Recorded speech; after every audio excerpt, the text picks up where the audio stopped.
everybody, hope you're well. Today I will read from a book titled The Corbusier Shodhan House, Ahmedabad, India, 1951-1956, by Yukio Futagawa, published by GA in the Residential Masterpieces series. Le Corbusier's body of works in Asia consists of a string of public projects, two exquisite residences for private clients in India, and a museum realized in Japan. Both villas are representative of Le Corbusier's post-war residential works that are, interestingly enough, designed using totally different approaches, despite the fact that they were constructed in the same city at around the same time. Such distinct contrast is indicative of the architect's fine mastership and of the depth of a mature architectural thinking. Sarabhai House, 1951-1955, for Mrs. Manorama Sarabhai and her two sons, and Shodhan House, 1951-1956, originally conceived for the patron of the Mill Owners Association Shodhan Hute Singh, but later taken over and completed by his friend and mill owner Siambai Shodhan. From the site's northwest corner through the lush greenery along the northern perimeter, the approach leads to the main building, a concrete cube.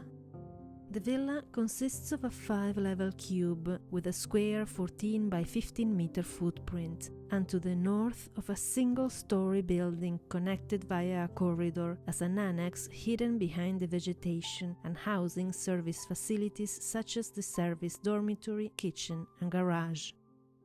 The main building and the service wing are both beam slab structures of cast-in-place concrete.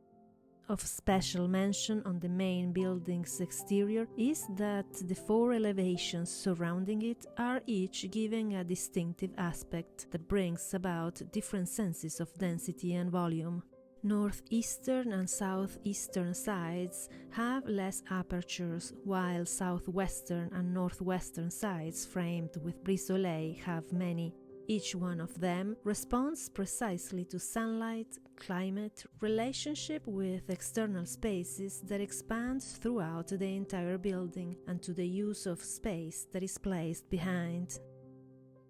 The clean-cut geometric volume emerges as an entirety, divided up into a series of internal-external spaces assigned with specific characteristics. This porous cube is complete as a piece of pure geometry, with its main roof that seems to hover above in a shape that follows the footprint. Facing the rotary driveway is the northeastern facade, with less apertures, raising as a reticent mass. The facade is segmented by 2 horizontal slits of different sizes. The upper opening accounts for the sense of depth into the large semi-outdoor terrace behind it, while the main thin lower slit is arranged so that a curved white wall is placed against the facade in a sculpturesque manner for a 3-dimensional effect. In front of this northeastern facade on the left is a canopy that projects from the reticent concrete wall, quietly welcoming guests in. Light is blocked by this canopy inside the dim porch. Behind it emerges a large red door, which is the entrance. The entrance hall is a double-height space with strong verticality.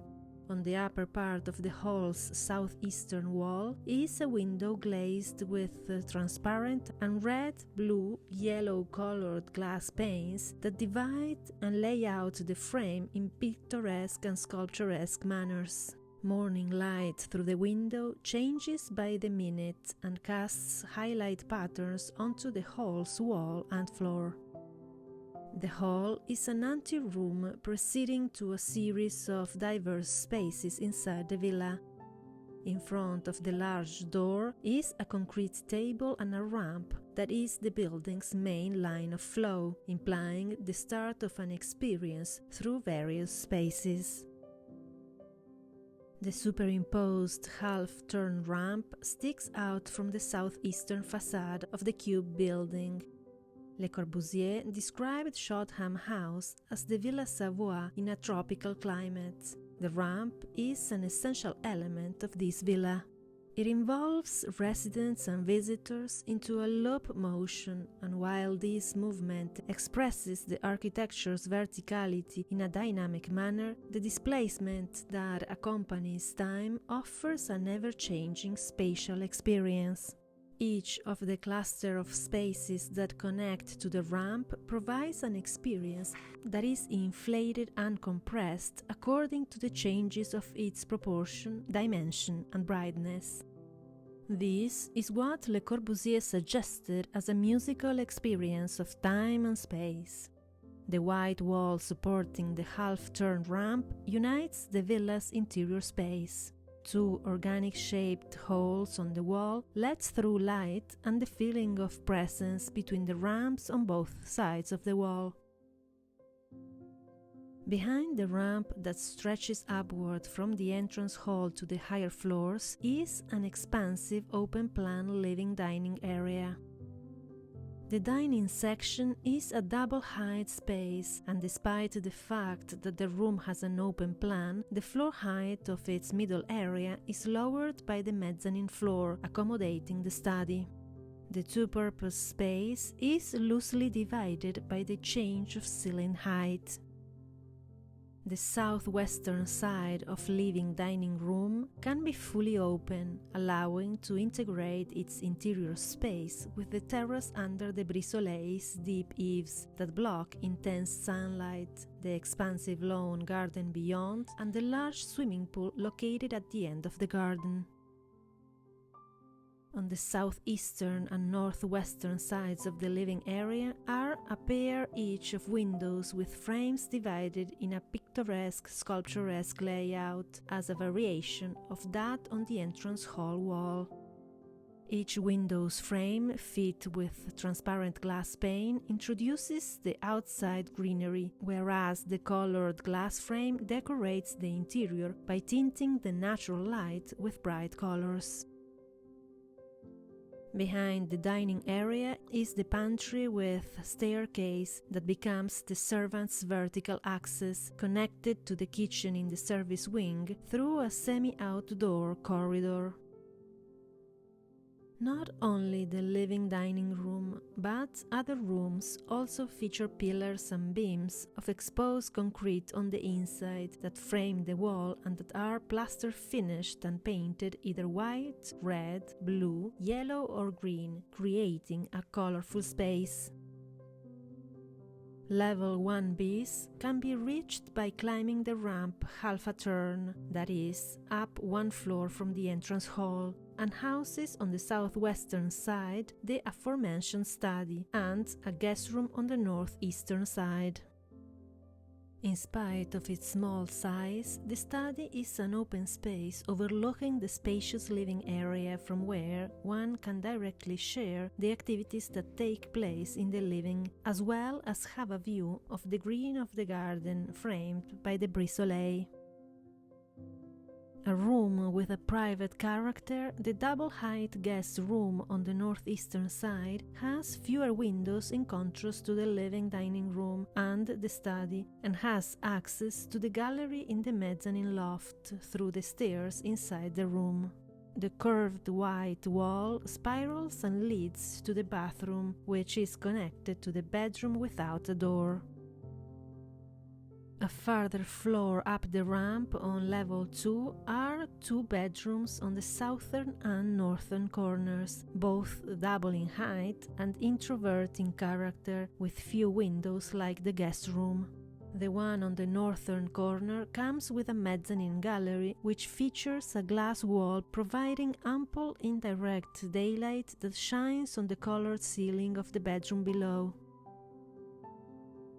The western end between the two bedrooms is the terrace. Unfolding on 3 floors, the terrace is a key space that shall be recognized as the second living room of this villa. 3 terraces on different levels have shifted positions from each other. They are spaces with different characters that are linked through stairs that create a rich sequence as a whole. This triple-height roofed terrace was in fact Le Corbusier's answer to a request by the original client for a place for social occasions, a party space.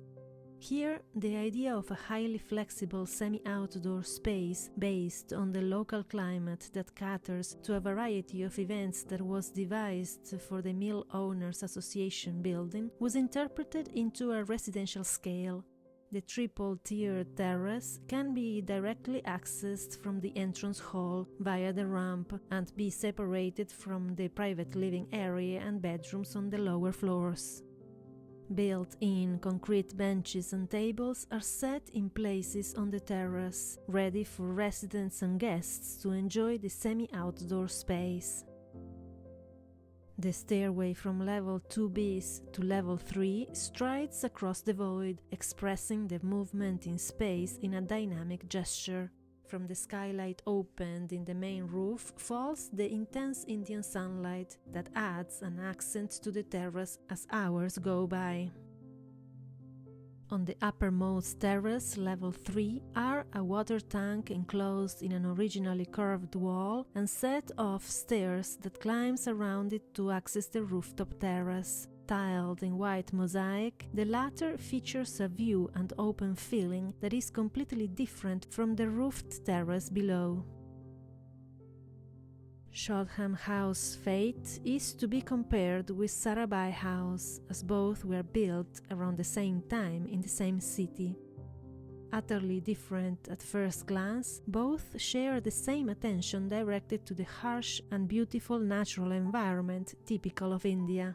While Sarabhai House is built in keeping with the ground in an attempt to directly address the environment for fusion, Shodhan House may be described as a spatial device for enjoying, with a certain sense of distance, company with a filtered external environment that is achieved through a vertical sequence of rich, diverse spaces. Placing itself at a resonance point between India and European environmental philosophies, Shodhan House is an Indian Villa Savoye. Ask for the book at your local bookstore. Thank you for watching and see you in the next video. Bye.